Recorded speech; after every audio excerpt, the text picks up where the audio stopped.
Amid the whispers of philosophy and the olive trees of ancient Greece's golden age, a towering figure whose thoughts were to echo through the ages was born. His name was Plato. Born in 427 BC from a prosperous Athens family, Plato's real name was Aristocles.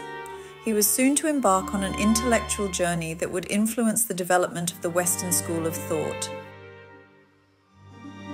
Driven by his mentor, the renowned thinker Socrates, Plato conducted extensive research on the nature of reality and the spectrum of ideas. Socrates was accused of immorality, disrespect for the gods, and of corrupting the youth of Athens.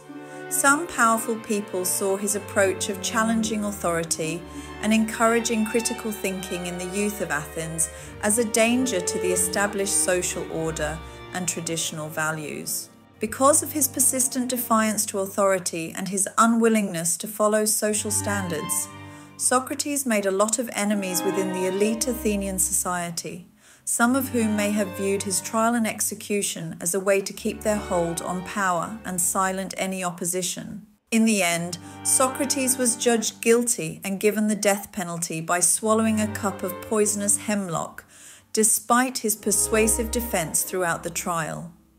The charges against him were hypothetical and unproven, and the legal proceedings were suspicious.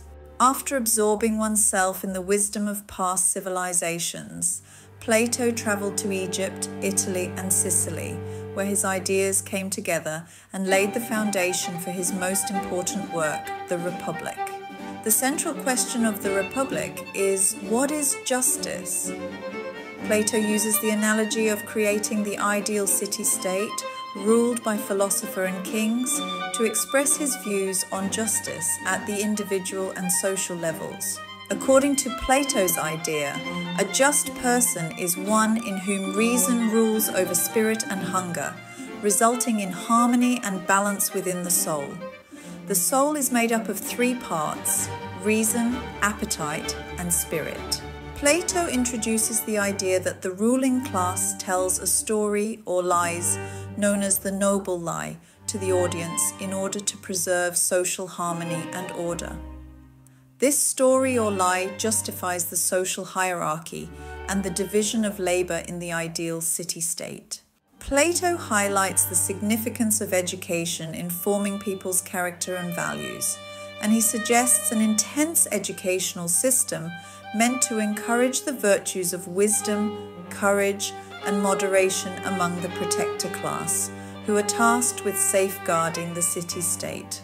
In the midst of a very intellectually stimulating setting, Plato finds himself dragged to a meeting unlike any other, the symposium.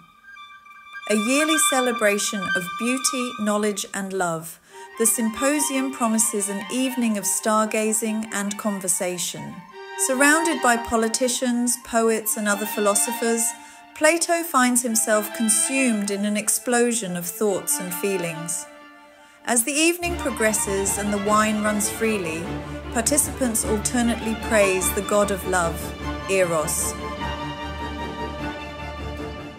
Among the speakers is the well-known playwright Aristophanes, who enchants the audience with his amusing yet informative explanation of the beginnings of love.